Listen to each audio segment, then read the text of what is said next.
96.5. Buena compañía. Las opiniones vertidas en el siguiente programa son completa responsabilidad de quienes las emiten. Nuestro siguiente programa es clasificación O, de opinión, y es apto para todo público. Futuro en acción. Porque es necesario que el país escuche desde diferentes ópticas la opinión de expertos en diversos temas del diario vivir.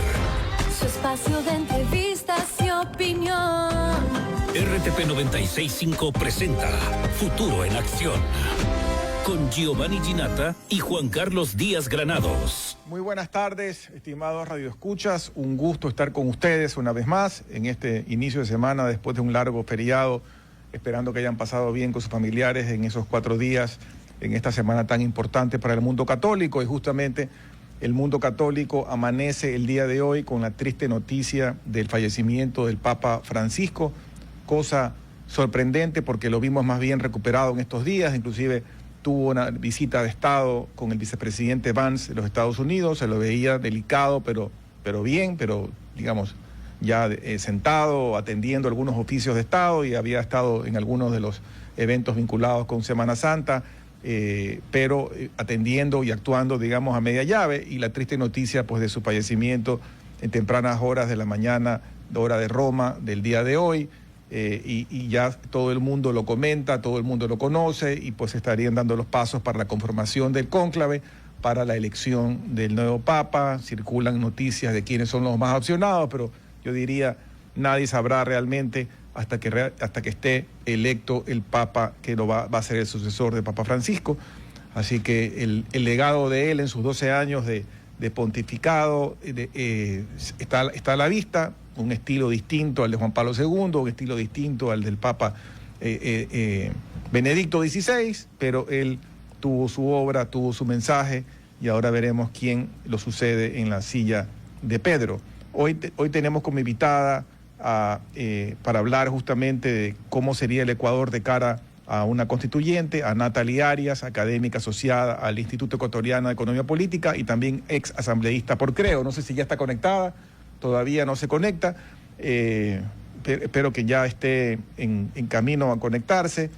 Y para seguir en el tema del Ecuador, cambiándonos al tema de Ecuador, yo veo con tristeza que todavía hay actores políticos que, en vez de apelar a la tranquilidad, el Ecuador necesita paz y tranquilidad para seguir adelante. El Ecuador necesita estabilidad y seguridad para crear empleo, para que la gente joven que hoy en día no tiene opciones para poder conseguir un empleo estable, lo tenga, y salir a estas alturas del partido, después de una elección reciente, con un claro mensaje de una diferencia mucho más importante de la que muchos pensábamos, con el triunfo del presidente Noboa, a querer calentar las cosas, es totalmente irresponsable y habla de la calidad de estos actores políticos que no quieren aceptar la pérdida y que quieren convulsionar nuevamente el Ecuador. Ojalá esto se detenga. Yo creo que no hay el ambiente, la gente ya volteó la página, la gente quiere regresar a sus casas, a sus trabajos y seguir adelante, y ojalá construir un Ecuador distinto, un Ecuador que salga de este laberinto de la inseguridad, que salga de este laberinto de las vacunas y de todo lo que sucede en la calle, que está impidiendo que se salga adelante y que no podamos volver a lo que el Ecuador fue hace algunos años, una isla de paz. Ya tenemos con nosotros a Natalie. Muchas gracias por venir, y habíamos hablado sobre cómo sería el Ecuador de cara a una constituyente. Yo he leído algunos artículos recientes de personajes que están a favor, otros que hablan en contra. Unos dicen que no es necesaria la constituyente, que se pudiera hacer reformas por la vía de la Asamblea, o algunas cosas puede actuar el Ejecutivo, pero lo cierto es que parecería que el camino que va a tomar el presidente es de convocar a una constituyente. Quisiera, Natalie, que analices esas opciones y cuál sería ese camino de cara a esta decisión. Estás en silencio, parece. Aquí está. Listo. Muy buenas tardes. Muchísimas gracias por esta invitación al espacio. Un saludo para Juan Carlos y para ti, Giovanni. Es de hecho el tema principal en este momento, y lo primero que me gustaría decir en este caso es que los ecuatorianos tomamos una decisión ya hace 9 días y en este sentido hemos respirado un poco de tranquilidad porque con todas las observaciones que uno puede realizar a la administración actual no representa el peligro que representaba que el correísmo vuelva al poder, ¿ya? Con sus propósitos allí de búsqueda de impunidad, con sus propósitos de hacer muchísimo más profundo su proyecto político llamado socialismo del siglo XXI, y todas las observaciones que uno puede realizar en este caso por todos los temas pendientes que ha habido en el caso del correísmo con temas de corrupción. Entonces, este punto en el que estamos en este momento de cara a una nueva administración que sí va a durar los 4 años, nosotros necesitamos, los ciudadanos necesitamos aprovechar. Puede ser que el desgaste de lo político pues esta vez nos salga aún más caro porque estamos hablando de la posibilidad de una reforma constitucional y esto pues nos marca en este sentido cuál es ese espacio de acción que vamos a tener o no para nuestros propios proyectos y para el desarrollo del país. Entonces, un primer llamado en este sentido a no desentendernos desde la ciudadanía del proceso que va a iniciar muy probablemente en este momento. No tenemos certezas en este instante de cuáles van a ser los términos, solo tenemos una primera indicación de parte de quien ejerce en este momento en la presidencia. El presidente David Noboa lo ha mencionado. Entonces, como lo ha mencionado, nos corresponde a todos los ciudadanos vincularnos a estos temas. Personalmente, yo sí creo que es necesario un ejercicio de reforma constitucional y anclo esta primera idea al hecho de que en realidad tenemos dentro de la Constitución una serie de cortapisas, una serie de obstáculos al desarrollo económico y esto no puede, y esto para nosotros es un tema urgente. Somos un país que lamentablemente ha perdido mucho tiempo en políticas equivocadas y necesita recuperar la senda del desarrollo. Entonces, por ahí me gustaría primero empezar. El caso es que, y lo conversábamos hace un momento antes de que llegara, con respecto a que el Ecuador necesita voltear la página y tener paz y tranquilidad para trabajar. Yo veía un artículo de una entrevista que le hacían el fin de semana al expresidente Lucio Gutiérrez y él decía que una de las cosas que tiene, él es uno de los que dice que no es necesaria la constituyente, pero él decía que una de las cosas urgentes es que tienen que limpiarse el gobierno o los estatutos del Ejecutivo, de la administración pública, de correístas. Yo no sé qué tanto eso es un tema así, porque evidentemente hay funcionarios que entraron en determinado momento y que no necesariamente estén, aunque hayan entrado en la época del presidente Correa, no necesariamente están ahí para boicotear. Sin embargo, hay información que indicaría que sí hay otros que vienen de esa época y que están allí para torpedear los procesos de los presidentes que vinieron después. Entonces, no sé qué tanto eso es así y no sé qué tan fácil, de acuerdo a las leyes que existen, es realmente limpiar la nómina de gente que pueda ser tus enemigos ocultos y que no te estén dejando trabajar. Creo que las prioridades de actores políticos van por un lado aparentemente y las prioridades ciudadanas y de sociedad civil y además también desde la academia pueden ir por cuerdas separadas. Hay uno de los puntos que en este caso podría hacer que converjan las dos posiciones y me refiero al Consejo de Participación Ciudadana y Control Social. Ya se ha ensayado a través de consultas populares. Hubo un primer dictamen de la Corte con respecto a cómo se puede vaciar de competencias, podríamos decir nosotros en este caso, a esa institución que tanto daño le ha hecho a la institucionalidad del país. No hay época desde que entró en vigencia en la que no haya estado marcada por una serie de casos escandalosos de corrupción. Ya el último lo tenemos todos presentes, ligado, incluso tuvo una realmente pues un punto ahí dentro de la elección. Estuvo ahí muy presente este tema para la decisión de los ecuatorianos. ¿Ya? Pero en realidad uno de estos temas, ahí cabe que nos aporten los constitucionalistas para poder ir viendo cuáles son esos mecanismos, porque si supongamos que se recoge la decisión de constituyente, en ese sentido que a mí en este caso sí me parece lo más probable, considerando los anuncios de quien en este momento está al frente del país. Entonces, por un lado, pues analizar cuáles son esas prioridades. El tema de los funcionarios en este instante yo creo que ese es un ejercicio necesario, porque ha sido lamentablemente una queja permanente de quienes han pasado por la función pública. No lo desestimo en ningún sentido, creo que es necesario hacer una revisión en esos términos, porque puede tener una incidencia dentro de la gestión, pero tal vez no es uno de los temas más urgentes si lo comparamos con el que acabo de mencionar, que tiene relación con la designación de las autoridades de control. Y esto tiene a su vez directa incidencia en la manera en la que se administra la justicia, por ejemplo, dentro del país. Y eso a su vez tiene relación con la seguridad, y eso es con la seguridad ciudadana, y a su vez con la seguridad jurídica. Factor indispensable que nosotros requerimos fortalecer si es que queremos tal vez comprometernos con la captación de inversión extranjera directa. Y todo eso, nuevamente, o sea, si uno va alando, en este caso, los hilos de esta manera, pues llega necesariamente a la toma o el secuestro, podríamos decir, de la institución que es responsable en este momento de la definición de las autoridades de control. Que ese es el famoso Consejo de Participación Ciudadana y Control Social, que ese es un invento nacido en la Constituyente de Montecristi. Y una de las cosas que se debería, y evidentemente uno de los temas que debería ser revisado por la vía de una nueva constituyente es si se tira abajo ese engendro que fue creado en esa época.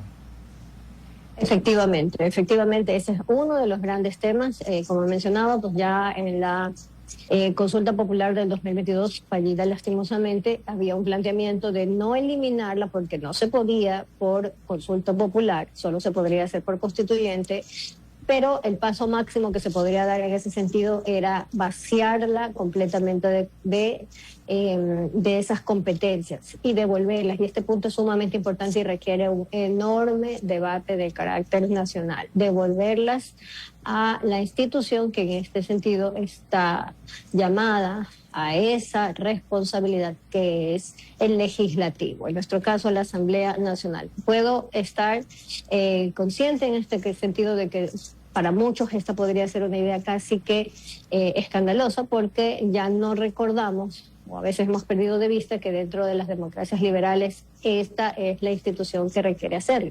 Puedo reconocer que ha perdido la confianza de los ecuatorianos, que a veces parece estar completamente ajena a las principales preocupaciones de la ciudadanía, pero tengo que igual afirmar que cuando se trata del diseño de un sistema de pesos y contrapesos es el legislativo, la Asamblea o el Congreso o la Cámara Baja, cuando hay doble Cámara, quienes en este caso pues empiezan el proceso de designación de autoridades, y es una responsabilidad compartida entre las distintas funciones, pero que recae principalmente en el legislativo.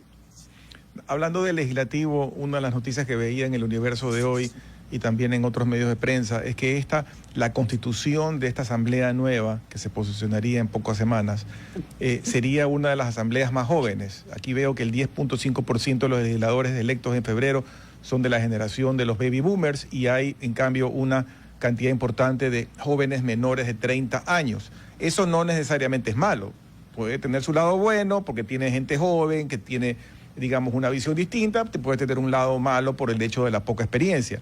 Pero sin embargo, eso es lo que es y por eso es lo que la gente votó. En todo caso, esa asamblea tendría la responsabilidad, como tú mencionas, Natalie, de ver si reconstruye un poco la mala imagen que se ha ido construyendo a lo largo de los años. Y ellos tienen en este momento una responsabilidad enorme.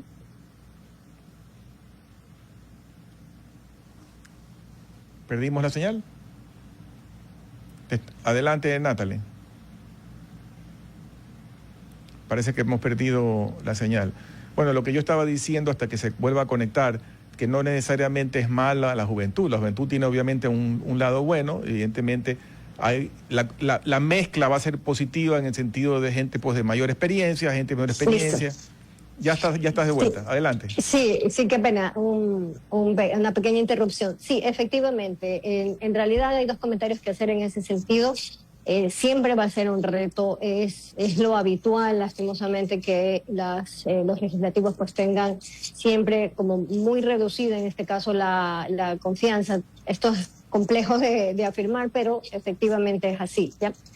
Siempre hay que trabajar mucho más por la transparencia, por la pertinencia de las decisiones, por la sintonía, en este caso, de los temas que se tratan en el legislativo, esos temas que se priorizan dentro de la agenda y que haga sentido realmente con el Plan Nacional de Desarrollo, por ejemplo, como instrumento de políticas públicas de parte del Ejecutivo. Hay una serie de temas que revisar. Con respecto a la experiencia, no quisiera dejar de mencionarlo. En realidad, yo sí creo que en este caso debe haber jóvenes sumamente valiosos en estas responsabilidades en este momento, pero la experiencia es irreemplazable. No es lo mismo tratar de legislar desde, por ejemplo, la Comisión de Desarrollo Económico Productivo y la Microempresa, para todo el sector productivo cuando no se ha emprendido, cuando lamentablemente pues no se ha tenido la experiencia de generar al menos un empleo dentro del país con las circunstancias que enfrentan todos los días los emprendedores, los empresarios y en general el sector privado. Entonces, creo que ahí va a ser el reto, realmente pues tener una combinación tanto pues de esta juventud con nuevas ideas como de la experiencia de quienes. Por suerte, también para los ciudadanos, además de la representación política, también hay la oportunidad de hacer representación ciudadana a través de las comparecencias y socialización. Pero cerrado este punto, quisiera volver al hecho al que nos llevaría eventualmente una posible constituyente, ¿no? Si no es el Consejo de Participación Ciudadana y Control Social, entonces ¿quién? Y ahí el foco tiene que estar dentro del legislativo. Yo espero realmente que sean altamente conscientes de que sus acciones en este caso podrían incidir en la decisión, sus acciones más inmediatas, las últimas semanas del periodo que en este momento está vigente y las primeras semanas del que va a empezar, pueden tener una decisión, una incidencia directa en lo que el electorado vaya a resolver sobre la posibilidad de devolver la designación de autoridades de control a la Asamblea Nacional. Incluso el hecho de afirmarlo o llamar la atención sobre este punto pues puede generar algo de debate, pero creo que es el debate necesario para la institucionalidad del país. Hablando de otros temas cruciales, prioritarios que deberían ser resueltos o corregidos en una nueva constituyente, ya hemos mencionado que mencionas del nombramiento de las autoridades de control, pero ¿cuáles otros temas tú crees que son álgidos para poder, habiendo ya vivido los años que hemos vivido después de la Constitución de Montecristi, viendo para atrás, qué hay que corregir? Dos temas que en este caso pues muy seguramente también quienes nos escuchan en este momento pues lo sentirán como aquellos que nos han aquejado en los últimos meses literalmente, ¿no? Estoy hablando de este artículo en particular que reserva como sectores estratégicos, por ejemplo, el de la generación de energía eléctrica, y que se convirtió lamentablemente en uno de los factores, no el único, pero sí uno de los factores que en este caso nos complicó la vida en ese sentido, porque se priorizaba excesivamente la inversión pública, que no viene de ningún otro lado que no sea del aporte a través de los impuestos del sector privado. Entonces tenemos ahí esa situación todavía resuelta parcialmente. No queremos, todo el sector productivo pues no desea en este caso desentenderse del mecanismo de solución que se dé ya para el mediano y largo plazo, para no volver a enfrentar una crisis como la que hubo hasta inicios del mes de diciembre del año pasado, ¿ya? Entonces ese es uno de esos puntos importantes, el artículo que se convirtió en un lastre lastimosamente, es importante tenerlo, y con ello el modelo de desarrollo, ¿no? Porque eso estaba anclado al modelo de desarrollo, priorizando solo la inversión pública y desentendiéndose de quién es realmente el motor de la economía, que es la inversión privada.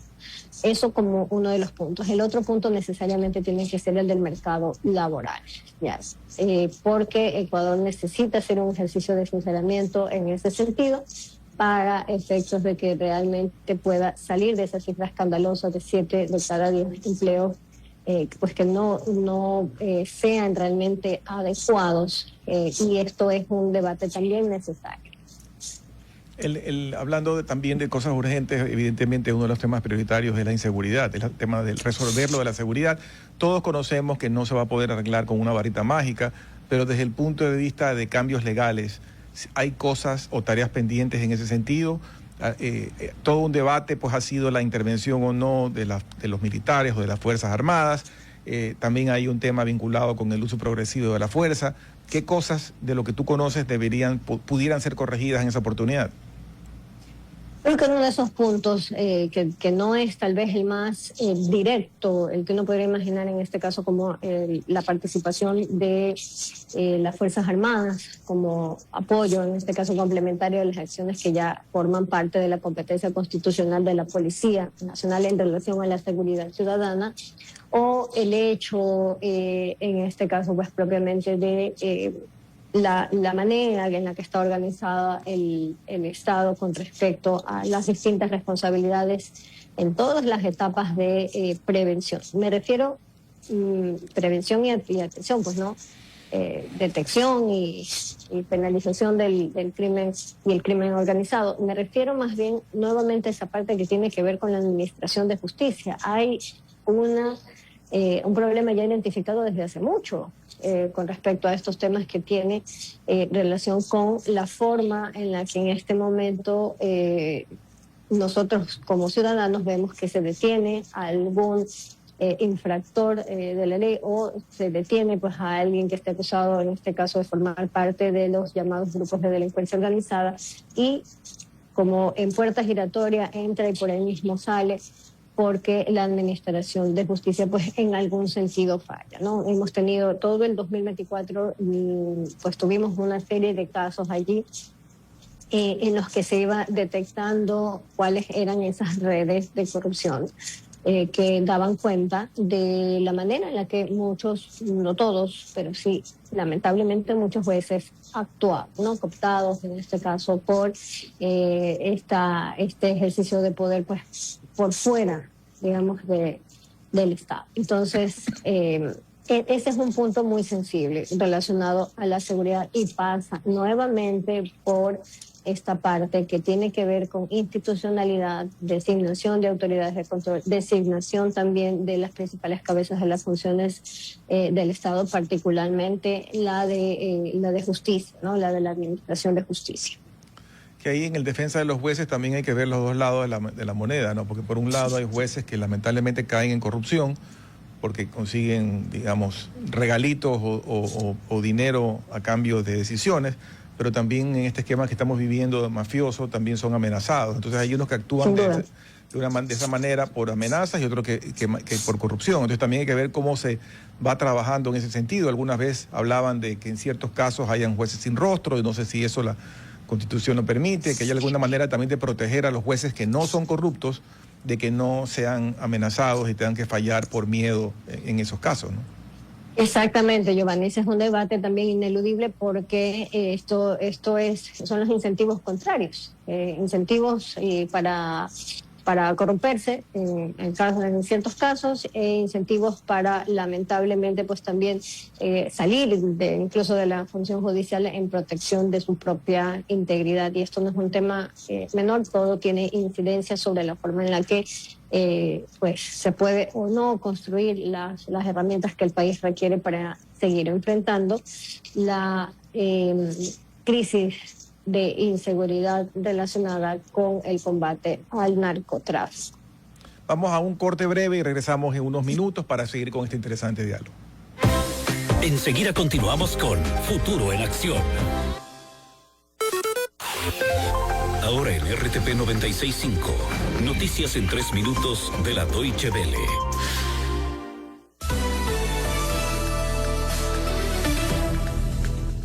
El Papa Francisco falleció este lunes a los 88 años de edad, tras haber estado hospitalizado durante casi 2 semanas por una severa infección pulmonar que derivó en otras complicaciones. El domingo, todavía convaleciente, apareció en el balcón de la Basílica de San Pedro del Vaticano y con voz débil les deseó una feliz Pascua a los miles de fieles allí congregados. Jorge Mario Bergoglio era hijo de inmigrantes italianos en Argentina. Se formó como ingeniero químico antes de estudiar teología. Ingresó en la Compañía de Jesús y fue ordenado sacerdote en 1969. 30 años más tarde fue nombrado arzobispo de Buenos Aires y llegó al papado en 2013. Francisco fue sin duda un papa político que se consideró a sí mismo defensor de los que no tienen voz. Su legado estará marcado no tanto por su obra teológica como por su carisma y su imagen eterna de hombre del pueblo. Por su naturaleza humilde, el primer papa latinoamericano gozó de una popularidad como pocos pontífices, no solo entre los fieles católicos, sino en todo el mundo. Ahora se prevén 9 días de exequias y un plazo de entre 15 y 20 días para organizar un cónclave con cerca de 130 cardenales con el fin de elegir a su sucesor. Líderes de todos los continentes expresaron sus condolencias por el fallecimiento del Papa Francisco, a quien recuerdan como un hombre de paz.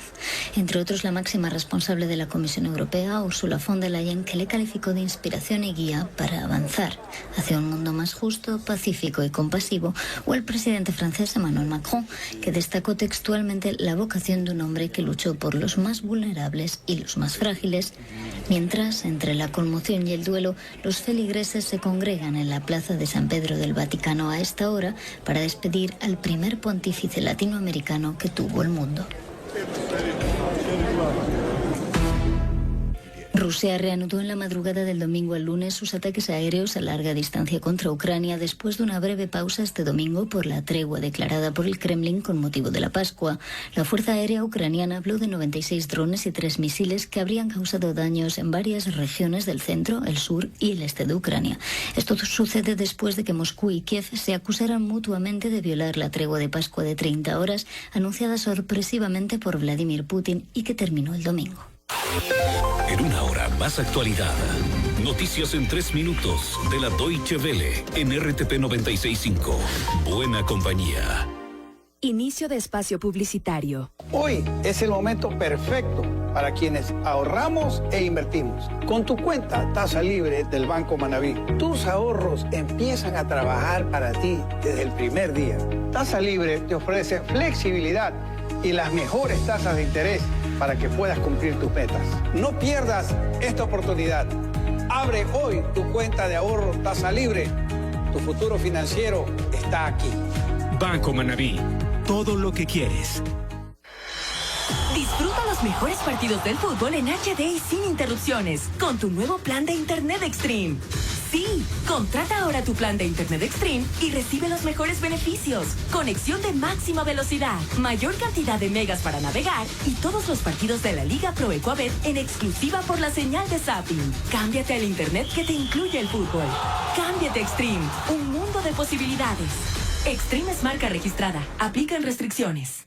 Interrumpimos la programación para traer una noticia de última hora. Atención conductores, empresarios y todo el sector del transporte. Sinotruk de Salcedo Motors está revolucionando el mercado de camiones en Ecuador. Desde 4.5 toneladas hasta 50 toneladas. Camiones fuertes, confiables y de alto rendimiento con garantía real. Amplio stock de repuestos y accesorios. Visítanos en Guayaquil, Quito, Machala y Anzasa y nuestra nueva agencia vía El Pan Guayas.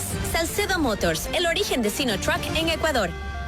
Cada conquista comienza con un simple movimiento, una curva, un avance, un nuevo camino. Con la versatilidad, confort y estilo deportivo de un Kia Sonet. Cada kilómetro es una oportunidad de alcanzar lo que te propones. Conquista todo lo que viene con Kia. Kia. Movement that inspires. Por tu seguridad y la de tu familia, realiza la revisión técnica de tu vehículo. Este mes de febrero, los vehículos con placas terminadas en dígito 1 deben cumplir con la matrícula y la revisión técnica. Visítanos en la ATV de Durán, ubicada en el kilómetro 5.5 de la vía Durán-Yaguachi, ingresando por la Feria Ganadera. Atendemos de lunes a viernes de 8 a.m. a 5:30 p.m. y los sábados de 8 a.m. a 1 p.m. Autoridad de Tránsito de Durán. Ecuador es un país de luchadores. Somos gente con convicción al trabajo y fe en el futuro. Por eso en Banco Manaví queremos ser parte del crecimiento de los ecuatorianos y estamos dispuestos a trabajar junto a ti para lograrlo. Viviendo con ilusión voy, con Banco Manaví más fuerte soy.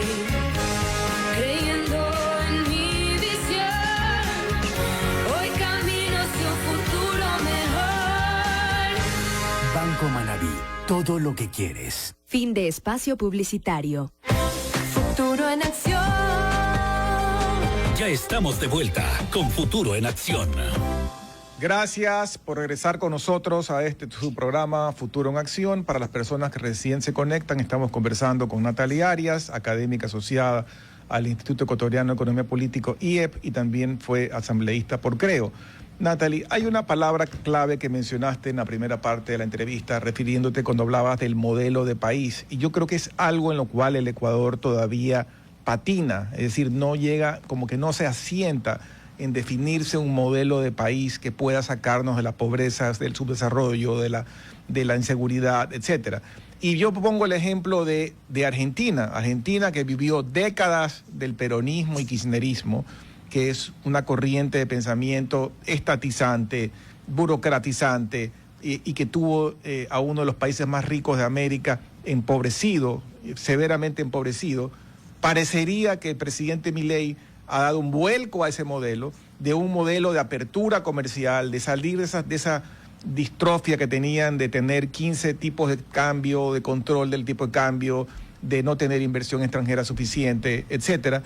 Y parece que las cosas le están saliendo, por lo menos hay síntomas, hay señales ha bajado el riesgo país, está llegando nueva inversión extranjera, y aparentemente la población, por ahí saldrán pues obviamente sus detractores, y evidentemente los que vivieron del modelo Abaca, del modelo kirchnerista, seguirán peleando para salir a las calles, pero aparentemente está pudiendo avanzar y tiene el apoyo popular. ¿Cuál será el modelo del Ecuador?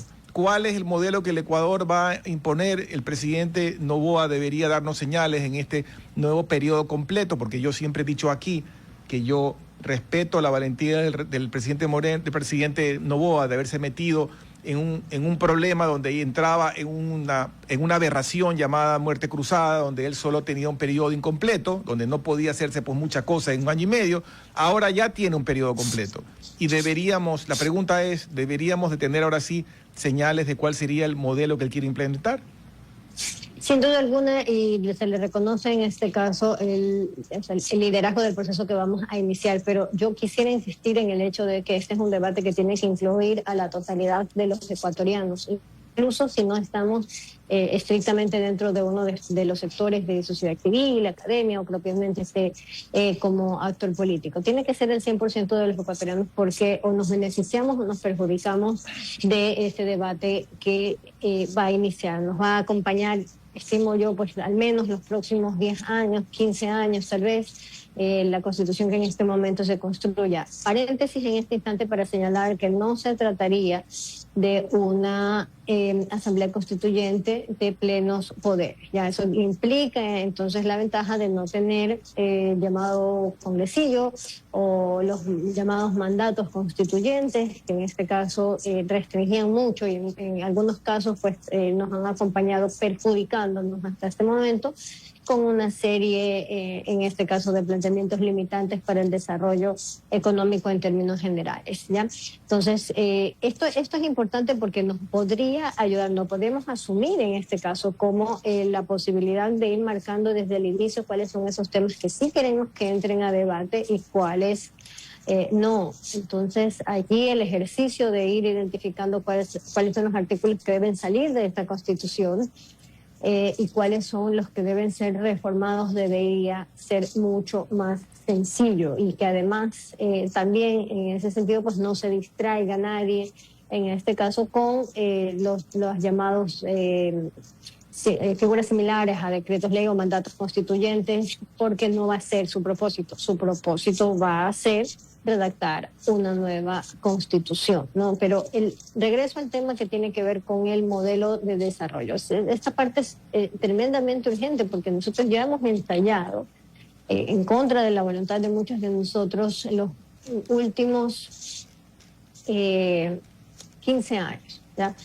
Este tema. Lo hemos tenido allí, un poco más de 15 años hemos tenido ya esta Constitución, hemos visto el perjuicio que en este caso nos ha ocasionado todo este tipo de elementos que forman parte del diseño del socialismo del siglo XXI. Ya contra la evidencia en este momento pues no podríamos ni siquiera discutir. Lo que nos falta en este caso es asumirlo, entenderlo y buscar la alternativa más viable, sin ser la más adecuada y sin tal vez parecerse estrictamente a la descripción que Giovanni tú has hecho con respecto al caso de Argentina. Nosotros sí podríamos encontrar un punto mucho más cercano en este caso a el tipo de propuestas que en este sentido han logrado demostrar su efectividad, aquellas que se inclinan muchísimo más a la iniciativa privada, al respeto, en este caso,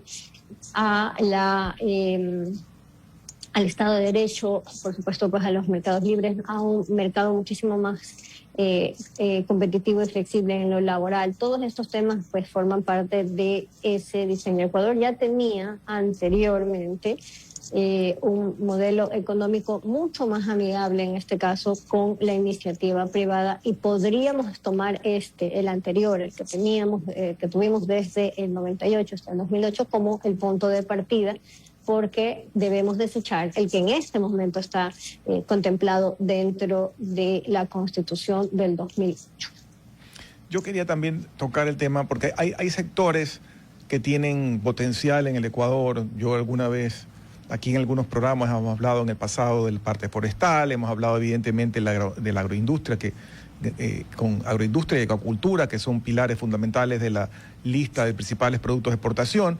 Pero hoy leía en El Universo un artículo interesante sobre una entrevista que le hacen a la presidenta de la Cámara de Minería del Ecuador, donde se menciona que hay 6 proyectos por 10.000 millones de dólares que en 4 años podrían llegar al Ecuador. Yo sé que el tema minero pues le para los pelos a algunas personas, sobre todo por las consideraciones ambientales, pero sí me cuesta un poco trabajo entender que hay personas que salen a tirar piedras en contra de la minería formal, pero en cambio la minería informal, que destruye sin ninguna consideración legal y ambiental todo el país. Mientras estamos hablando tú y yo, sigue habiendo minería ilegal en el Ecuador, devastando las cuencas de los ríos. Nadie dice nada. Los mismos que salen a tirar piedras contra el uno no dicen nada contra la otra. Pero lo cierto es que está diciendo la Cámara de Minería del Ecuador, aquí hay potencialmente 10.000 millones en proyectos que pueden venir en el Ecuador en 4 años. Ese puede ser uno de los sectores, digamos, una de las apuestas productivas del país. Sin embargo, volvemos a la conversación original. Para ello tiene que haber seguridad jurídica, tiene que haber Estado de Derecho, porque si ya le dijiste en un momento al que va a meter la plata, 20 que te acepto, no puedes a los 15 días, a los 3 meses o al año cambiarle las reglas del juego y luego cerrarle la operación, como ya ha pasado en el país. Efectivamente, nosotros no podemos desentendernos. Cualquiera que esté en este momento preocupado, que tiene una inquietud con respecto a qué es lo que podría resultar del ejercicio de reforma constitucional, no puede desentenderse del proceso de debate que corresponde tanto al modelo de desarrollo por el que los ecuatorianos vayan a inclinarse.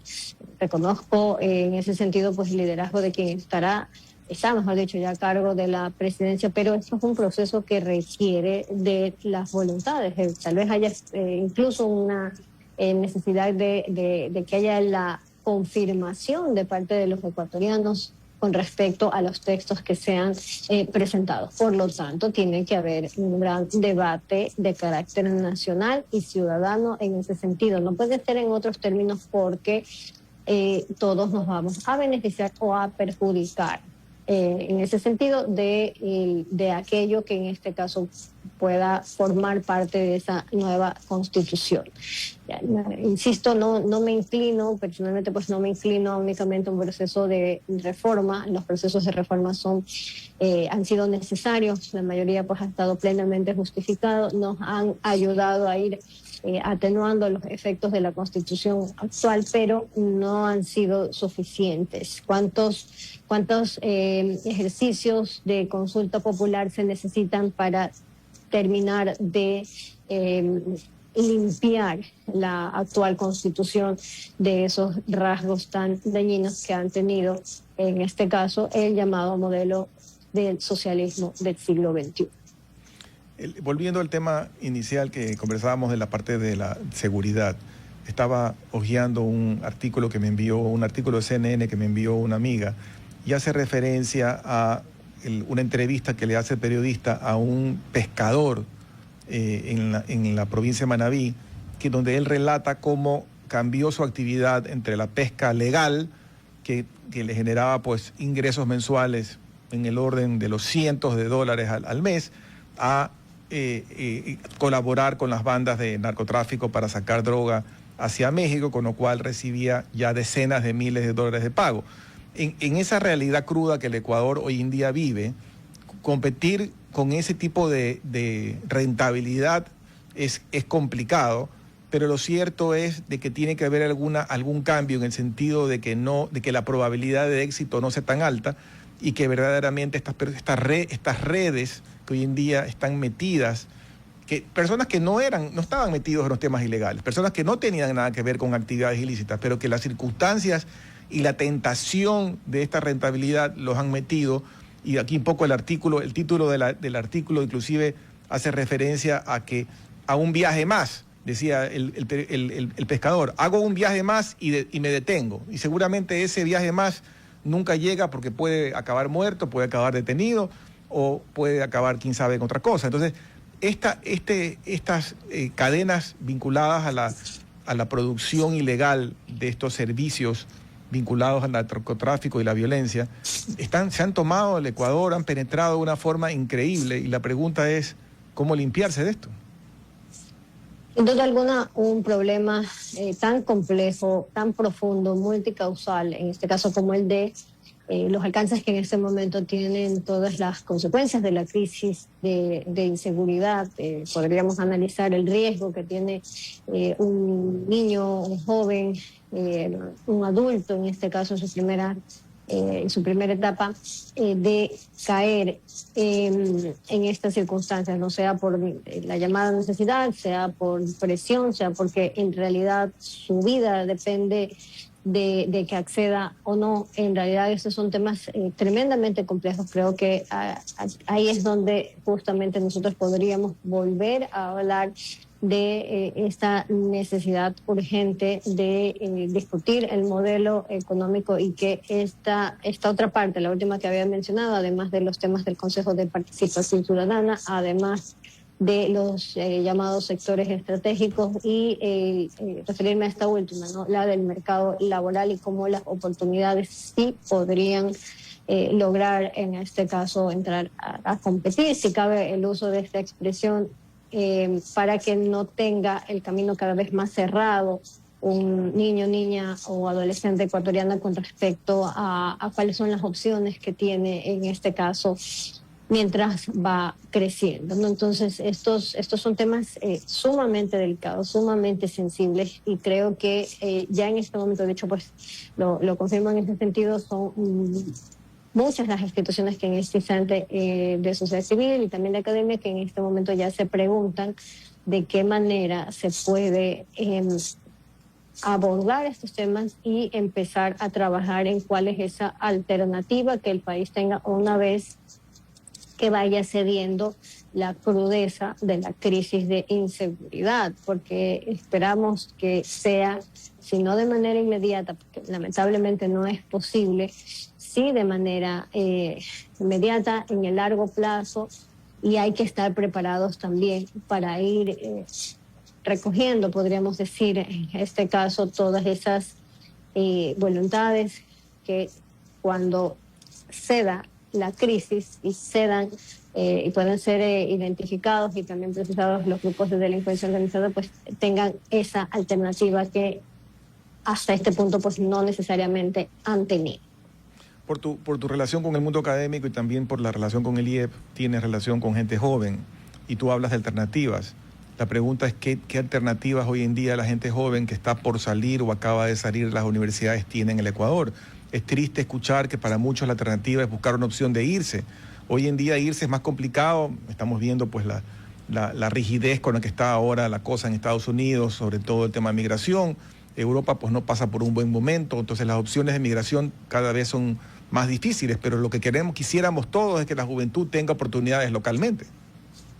Sin duda alguna, y justo eso es lo que me permite a mí analizar en este caso más allá también de los jóvenes que se forman tanto en el Instituto Ecuatoriano de Economía Política como aquellos que en este caso conozco por mis labores como docente, tienen una realidad distinta, ¿no? En este caso no es tal vez la realidad de la generalidad o de la mayoría de los jóvenes ecuatorianos. Aquí nosotros necesitamos poner no solamente el foco dentro de aquello que puede lograrse a través de la representación del Estado con el gobierno.